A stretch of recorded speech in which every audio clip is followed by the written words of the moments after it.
네, 안녕하세요. 자, 이번 시간에는 이제 조선 전기 문화에 대해서 하겠습니다. 자, 조선 전기 문화. 먼저 이제 조선 전기는 보통 15세기 말하는데, 조선 전기 문화의 특징이 있어. 조선 전기 문화는요, 일단 실용적인, 성리학은 무조건 당연히 발달하는 거야. 왜 그러냐면 성리학 국가니까. 그러나, 기타 성리학 이외에도 좀 실용적인 학문도 발달하는 시대다. 실용적인 학문도 발달하는 시대다. 왜 그러냐면 이게 이제 민생 안정과 부국 관경에 직결되는 분야였기 때문에 과학기술 이런 게 가장 대표적인 거죠. 그 다음에 이제 뭐냐면 이제 자주적이고 좀 민족의식이 강할 때야. 그래서 자주적이고 민족의식이 조금 강한 문화. 그래서 민족문화가 발달하는 시대다. 그래서 이게 특히 조금 나눈다면 조선 전기 실용적, 자주적, 민족적 성격이 강한 문화가 발달했다. 이게 조선 전기인데 이거 왜 그러냐면 이 당시에 지배 세력의 성격과 관련이 있지. 훈구파의 성격이기도 하다. 그래서 이제 전체적으로 크게 이해하시고 그 다음에 이제 민족문화 발전의 가장 기본이 되는 게 우리나라 고유 문자라고 할 수 있잖아요. 그래서 한글이 창조되는 거. 이건 뭐 당연히 알고 있죠. 그래서 훈민정음 창제하는 거 맞죠? 세종대왕 때 훈민정음이 창조되었습니다. 그리고 훈민정음을 시험하기 위해서 이런 것들이 지어졌습니다. 용비, 어천가, 월인, 청강, 지곡. 그래서 그 정도는 알아두십시오. 그래서 월인, 청강, 지곡, 용비, 어천가. 요거는 이제 조선 왕실을 찬양하는 내용이고 주로. 요거는 부처님을 기리는 내용이고, 그래서 요거는 주로 훈민정음 창제와 관련이 있다. 민족문화 발달의 기반이 되었다. 자, 그 다음에 각종 서적이 편찬되거든요. 그 중에서 이제 역사서가 편찬이 된다. 역사서는 이제 왕실 관련 기록이 있거든. 왕실 관련 기록으로는 조선왕조 실록 이런 거. 그 다음에 왕실에서 일어나는 행사를 기록해 놓은 문서가 있어. 그거는 의궤라고 합니다. 의궤. 그래서 조선왕조 실록, 조선왕조 의궤. 실록은 주로 왕과 신하들의 언행을 기록한 문서고 의궤는 왕실에서 행해진 행사를 기록해 놓은 거야. 천연색 그림으로요. 그걸 의궤라고 합니다. 그 다음에 이제 기타 역사서로 정도전이라는 사람이 고려시대 역사를 적었다고 그걸 고려국사라고 한다.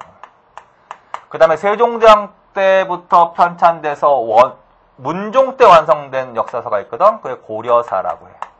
그 다음에 성종 때 편찬된 동국통감 요런 책들, 동국통감 요런 책들이 주요한 역사서다.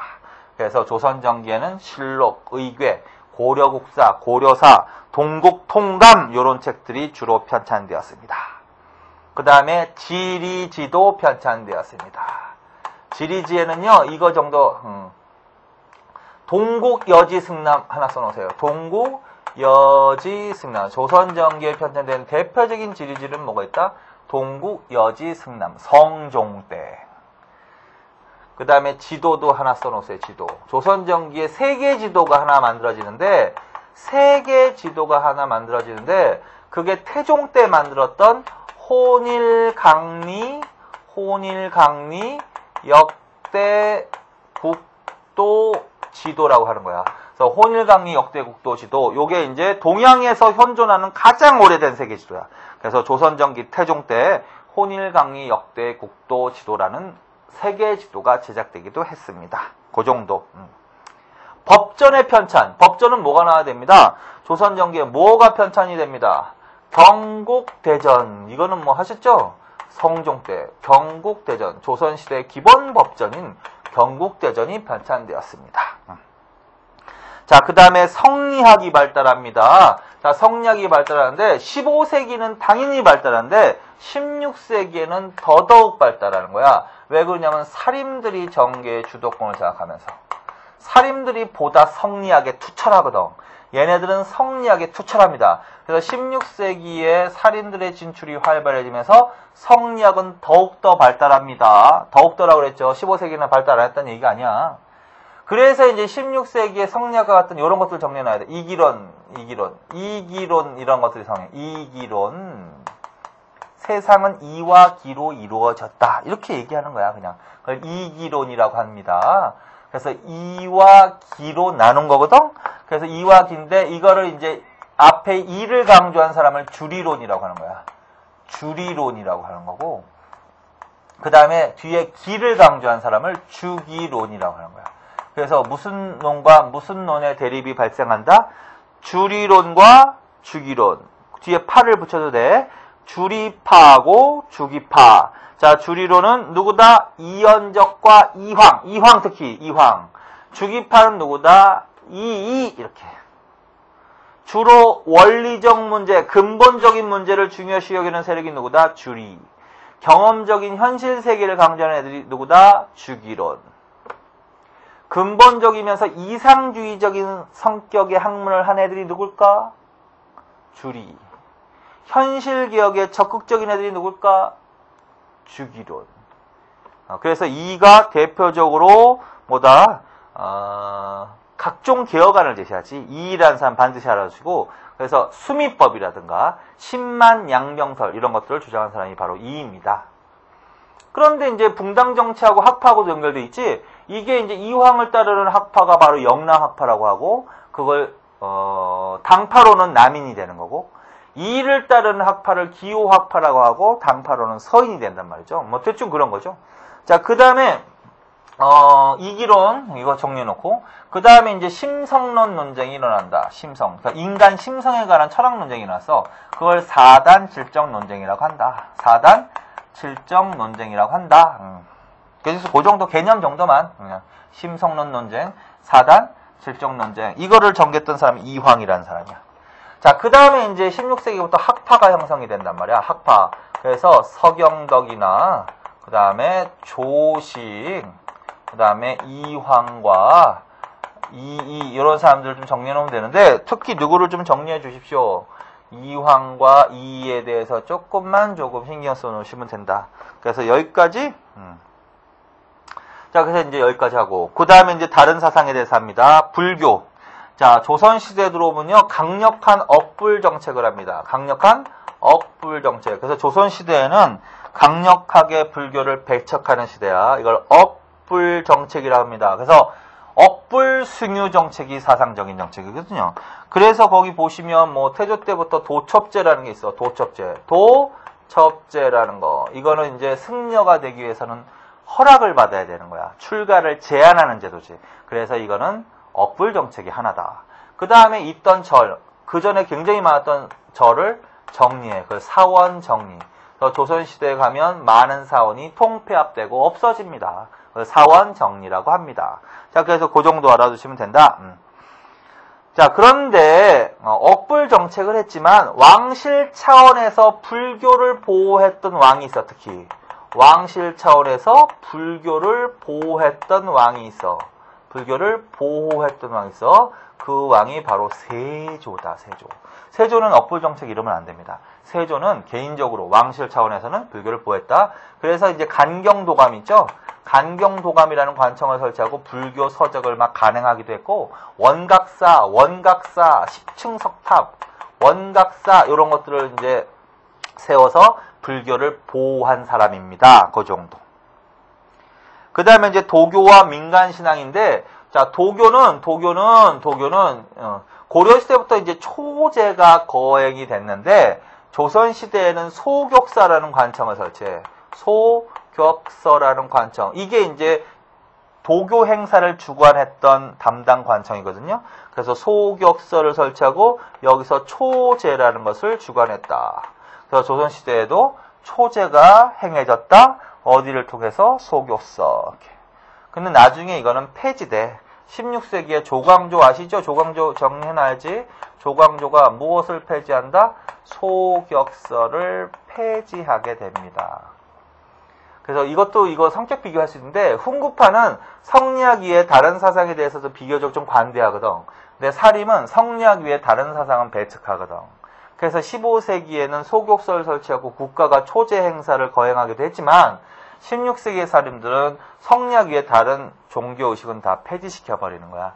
대표적인 예가 뭐다? 조광조의 소격서 폐지. 그런 게 있다. 자, 그 다음 이제 과학기술로 가겠습니다. 자, 조선 전기에는 실용적인 학문도 발달했다 그랬지? 그래서 가장 대표적인 게 바로 과학기술 분야야. 과학기술 분야입니다. 그리고 각종 과학기구가 만들어지죠. 특히 세종대왕 때. 자, 그래서 각종 과학기구 반드시 줄쳐놓으세요. 천체관측기구.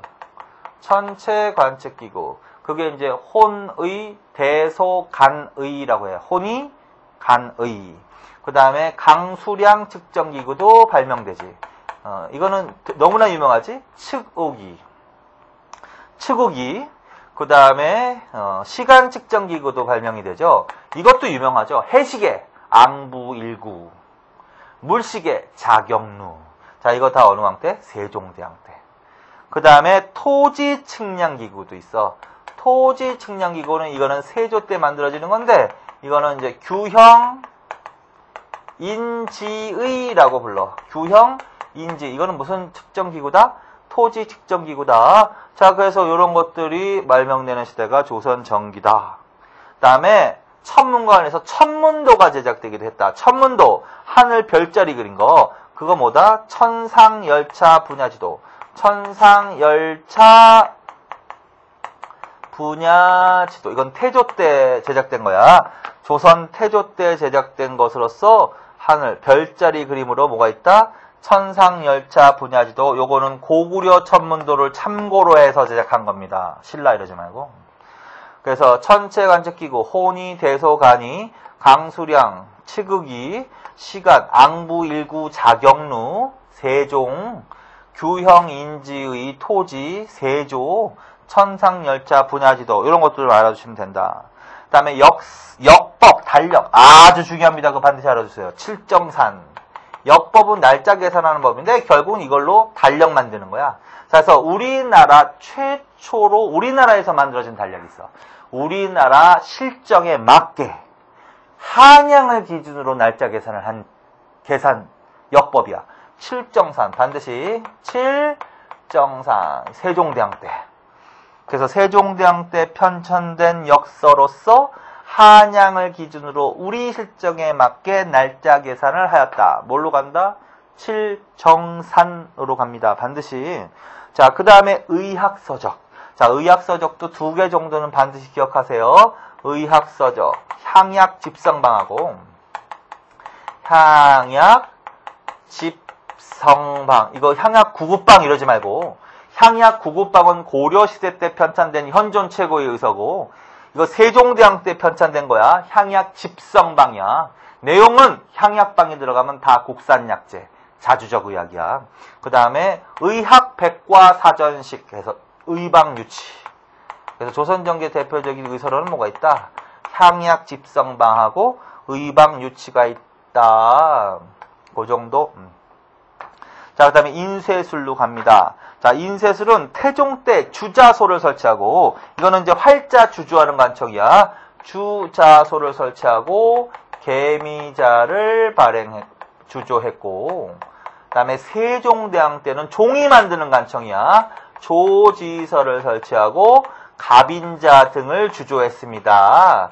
그리고 세종대왕 때는 인쇄 능률을 높이는 새로운 기술을 창안한 게 있어. 그게 바로 인쇄 능률 향상이라고 있죠. 거기다가 식자판 조립, 활자 고정 방법 이렇게 써놓으면 돼. 자, 그래서 활자를 이제 활자 인쇄는 활자를 이렇게 배열해 놓고서 인쇄를 하는 건데 그걸 고정시켜야 되잖아. 그전엔 밀랍으로 고정했거든요. 그래서 그걸 밀랍 고정식이라고 했는데 세종대왕 때는 식자판, 이건 글자판이야. 글자판에다가 이제 글자를 끼워 넣는 거지. 밀랍 고정식에서 식자판 조립에 의한 고정 방법 창안. 그 정도. 그 다음에 이제 농업과 농업기술. 농서를 반드시 알아주세요. 농서. 이거 반드시. 농사직설. 농사직설. 이것도 세종대왕인데 반드시 제일 중요하다. 자, 그래서 조선전기에도 농업기술이 발달했고 정부에서도 농업기술을 발달시키기 위해서 각종 농서를 편찬했는데 그 중에 대표적인 농서가 뭐다? 농사직설이야. 세종 때 우리 실정에 맞는 농서입니다. 그런데 이 농사직설에서는요. 이양법에 대해서는 좀 보급을 우려하는 책이라고 알아두십시오. 그리고 가장 큰 특징은 농사직설은 실제 우리나라 농부들의 농사 경험을 수집해서 편찬한 거야. 조선전기에 실제 우리나라 농부들의 농사 경험을 수집해서 편찬한 책이 뭐다? 농사직설. 그 정도. 그 다음에 농업기술의 발달은 밭농사, 조, 보리, 콩의 이념, 삼작, 보편화, 남부 일부 지방 모내기, 벼보리, 이모작, 상경화 현상 확립, 휴경제도 소멸. 그 정도 줄쳐놓으시면 돼. 면화 재배. 면화는 면화. 무명, 옷, 화폐로 사용. 이렇게. 자, 그래서 그게 조선 전기의 농업 기술이야. 그리고 그게 나오면서 대표적인 농서는 뭐가 나온다? 농사 직설입니다. 그 정도? 자, 그래서 과학 기술까지 대충 중요한 것만 주로 보신 거야. 자, 그 다음에 이제 문학과 예술로 가겠습니다. 자, 문학 하면 거기 이제 한문학이 나와 있는데 동문학이라는 거 하나 알아보세요. 동문학. 조선 전기의 대표적인 한문학 서적으로 뭐가 있다? 동문학이라고 있다. 그래서 조선 전기의 동문학. 동문. 이거는 이제 삼국시대부터 조선시대까지 우리나라의 유명한 시와 문장을 모아서 편찬한 책이야. 이걸 동문선이라고 합니다. 자주적 성격의 한문학 서적이야. 이거 성종 때에서 동문학 하나 줄쳐놓으십시오. 그 다음에 이제 설화문학은 그냥 한번 읽어보시고, 그 다음에 시조. 김종서하고 남이장군의 시조는 패기, 기상을 표현한 시조고, 길지하고 원천석의 시조는 유교적 충절. 이건 뭐냐면, 이게 이제 길지하고 원천석은 여말 역성혁명에 반대한 온건파 사대부입니다. 그래서 이 사람들은 망한 고려에 대한 유교적 충절을 끝까지 지켰다고. 그래서 그거와 관련된 시조가 바로 길지하고 원천석의 시조고, 김종서하고 남이는 주로 조선전기 북방 개척에 기여한 관료문인이거든. 그래서 조선 초의 기상, 패기, 진취적 기상을 반영한 시조를 지었습니다. 대충 그렇게 가시면 된다. 자, 그 다음에 악장문학은 이거는 용비어천가하고 월인천강 지금 말하는 거야. 뭐와 관련이 있다? 훈민정음 창제와 관련이 있다. 자, 그 다음에 이제 16세기로 가면 무슨 문학이 발달하냐면 살인문학이 발달하거든? 그 살인문학이 발달하는데 이 살인문학은 주로 흥치와 정신을 중시하는 거야. 흥치와 정신을 조금 중시하는 서정적인 문학의 경향의 문학을 살인문학이라고 합니다. 그래서 흥치와 정신을 중시하는 시조, 가사 이런 것들이 발달합니다.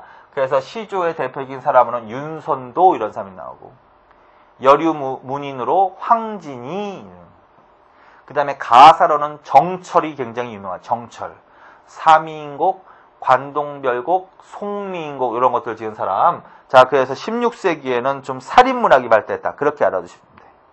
자, 그 다음에 이제 건축으로 갑시다.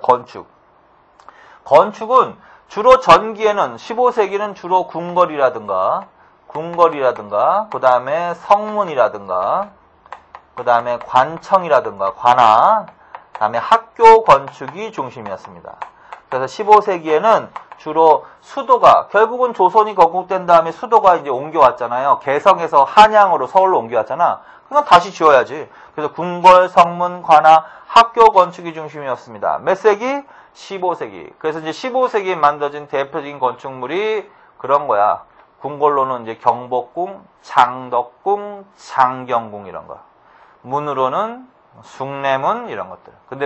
근데 좀 변화가 있지. 불에 탔죠, 숭례문, 남대문은. 그래서 15세기 건축물은 지금 아닌 거지, 지금은. 경복궁도 마찬가지야. 15세기에 처음으로 만들어졌지만 15세기로 안 나와요, 문제가. 19세기로 나오지. 왜 그러냐면 임진왜란 때 불에 탔기 때문에. 그리고 흥선대원군이 다시 만든다고. 자, 그런 거. 그 다음에 이제 합천 해인사 장경판전. 그런 것들이 이제 8만 대장경을 복원한 건물. 그게 이제 대표적인 15세기 건축물이다. 탑도 하나 나와. 원각사지 10층 석탑. 이게 우리나라 국보 2호거든. 원각사지 10층 석탑. 그래서 그게 바로 대충 몇 세기? 15세기. 16세기에는 사림들, 얘네들은 공부를 잘하는 선비들이 좀 더 많아. 그래서 선비들이 공부하는 것인 서원이 보급되는 시대가 몇 세기다? 16세기. 그래서 16세기에 무슨 건축이 유행한다? 서원 건축이 유행하였습니다. 뭐 대표적인 서원이 뭐다? 도산서원, 이렇게 이황을 모시는 서원. 자, 그 다음에 이제 공예로 갑니다. 공예. 자, 조선시대의 공예는, 자, 먼저 도자기가 나와야 돼. 일단 실용적이다. 필수품 중심이다. 자, 어느 나라하고 비교하냐면 고려시대하고 비교하시라고. 고려시대 할 때 말씀드렸죠. 고려시대에도 공예가 발달했는데 고려시대 공예는 주로 귀족 취향이라고 그랬지. 근데 조선시대는 선비 취향이야. 귀족은 화려하고 그런 걸 화치품을 좋아할 것이다. 그 다음에 선비는 고상하고 우아한 걸 좋아한다고. 그리고 일상생활과 관련되어 있는 실용적인 것들이 많다고. 그래서 그렇게 크게 비교하세요. 그러면 고려시대 발전한 공예가 구체적으로 뭐가 있지? 상감청자, 은입사기술, 나전칠기는 글로 가는 거야. 반면에 조선시대에는 뭐가 나온다? 먼저 도자기와 관련해서는 분청사기가 나온다. 조선전기에는 뭐가 유행했다? 분청사기가 유행했다. 분청사기. 이거는 고려 말부터 유행하는 거예요. 그래서 고려 말부터 조선 초까지 유행하는 것은 뭐가 있다? 분청사기고, 그 다음에 유행하는 것이 16세기의 순수백자야. 순수백자. 그래서 조선시대를 대표하는 도자기는 백자입니다. 고려시대를 대표하는 도자기는 청자입니다. 청자는 귀족 취향입니다. 백자는 선비의 우아하고 고상한 취향을 반영하고 있습니다. 그래서 그렇게 정리해 놓으세요. 자, 그래서 순수 백자. 자, 기타 무슨 공예가 유행했다? 화각공예라든가 목공예라든가 뭐 그런 실용적인 좀 측면의 공예가 발달한 거야. 그래서 그렇게 알아주시면 된다. 자, 그 다음에 이제 그림. 자, 글씨보다도 이제 그림을 좀 정리해 놓으셔야 되는데, 조선 전기의 그림이 나오는데, 조선 전기에 활약한 화가들을 좀 알아놔. 자, 조선 전기에는 안견, 유명한 사람이죠? 안견이라는 사람의 몽유도원도가 유명했습니다. 그 다음에 강희안이라는 사람의 고사관수도. 그래서 15세기. 조선전기에는 안견의 몽유도원도, 이거는 꿈속에서 안평대군이라는 사람이 꿈속에서 무릉도원을 봤거든. 그래서 이 안평대군이 안견을 불러서 자기가 꿈속에서 본 무릉도원 이상세계를 꿈꾼 거를 얘기해주고 그걸 듣고서 그린 거야. 그래서 무릉도원을 그린 거야. 이상세계를 그린 거야. 관념산수하다. 자, 그래서 안견의 몽유도원도, 강희안의 고사관수도, 요 두 개, 요게 이제 조선전기의 대표적인 그림입니다. 그리고 16세기에는 사림이 등장하면서, 사림의 대표적인, 사군자가 유행합니다. 매란 국죽 치는 그림 있죠? 그래서 사군자가 유행한 시기가 몇 세기다? 16세기. 누구와 관련있다? 16세기는 대충 누구의 특징으로 간다? 사림의 특징으로 가는 거야. 자, 그래서 사림들, 선비들의 취향에 맞는 뭐? 사군자. 선비들이 공부하는 뭐? 서원. 선비들의 취향에 맞는 뭐야? 순수, 백자 이렇게 가는 거죠. 자, 그래서 사군자가 유행했습니다. 이렇게 해놓고 이때 활약한 사람들이 있는데 그 사람들이 대표적으로 이제 이상자는 송화보월도 요 정도 뭐 몰라도 되지만, 그다음에 신사임당 이율곡의 어머니 신사임당 5만원권 화폐 주인공 신사임당, 초충도 풀과 벌레 그림.